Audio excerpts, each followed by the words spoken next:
छत्तीसगढ़ के एक पत्रकार ने मुझे धमकी दी है। इस बारे में आज मैं आपके साथ चर्चा करूंगा। छोटा सा पत्रकार है, प्रखर इंडिया न्यूज़ चैनल चलाता है, लगभग 1300 सब्सक्राइबर है। आप सब भी इनके साथ जुड़ जाइए, इनका सब्सक्राइबर की संख्या बढ़ जाए। जब मैंने देव संस्कृति विश्वविद्यालय पर हरि सिंह सिद्धार्थ जी, जो छत्तीसगढ़ के ही निवासी हैं, उन्होंने राष्ट्रपति को पत्र लिखा और राज्यपाल को लिखा, छत्तीसगढ़ के राज्यपाल को, और उसके आधार पर और पुरानी शिकायतों के आधार पर बंद करने का शासन का आदेश आया। तो उस बात को मैंने रखा कि करोड़ों रुपया इकट्ठा किया वेद माता गायत्री ट्रस्ट, शांति कुंज हरिद्वार, प्रणव पंड्या, शैलवाला पंड्या और चिन्मय पंड्या ने सत्र फैलाया। हम लोग नहीं फैलाया। छत्तीसगढ़ से करोड़ों रुपया इकट्ठा हुआ, देश विदेश से करोड़ों रुपया इकट्ठा हुआ और वह बंद पड़ा हुआ है। अब वो कहता है मुझे, पहले तो मेरे से नंबर मांगता, मैंने नंबर दे दिया।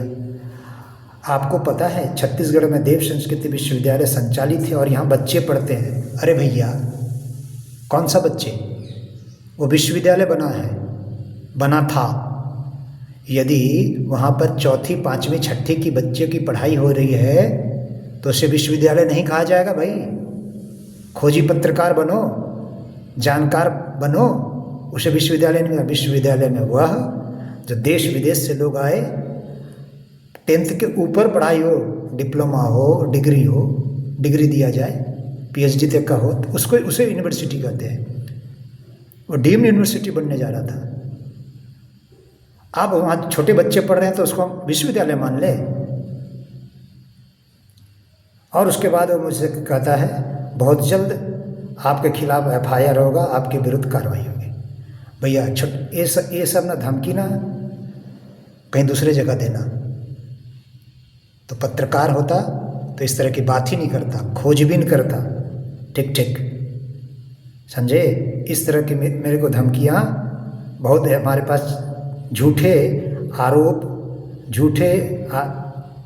सब कुछ, 4 मुकदमे मेरे पास और झूठे मुकदमे हैं।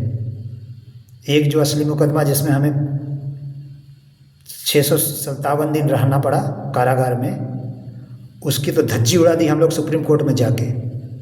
ठीक है, 5 दिसंबर 2025, ज़्यादा दिन नहीं हुआ है, को पेपर में निकला है, शासन का आदेश है, देव संस्कृति विश्वविद्यालय जो है उसको बंद किया जाए। ठीक है, आप ठीक से भावना में बहकर यदि कर रहे हो, FIR कर रहे हो तो स्वागत है। ध्यान रखना, एविडेंस के आधार पर ही सब कुछ चलता है कोर्ट में। भ्रष्ट पुलिस तो आपका सहयोग कर देगी, कुछ पैसा मिल जाएगा चिन्मय पंड्या से या कुछ चाटुकार से, उस पैसे के आधार पर भ्रष्ट पुलिस FIR कर देगी।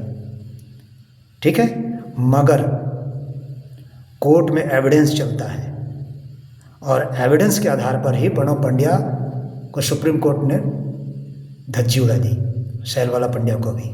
हाथ जोड़ रहा है वो कि मनमोहन ज़्यादा नंगा ना करे, उसकी प्रोसीडिंग को खोले नहीं।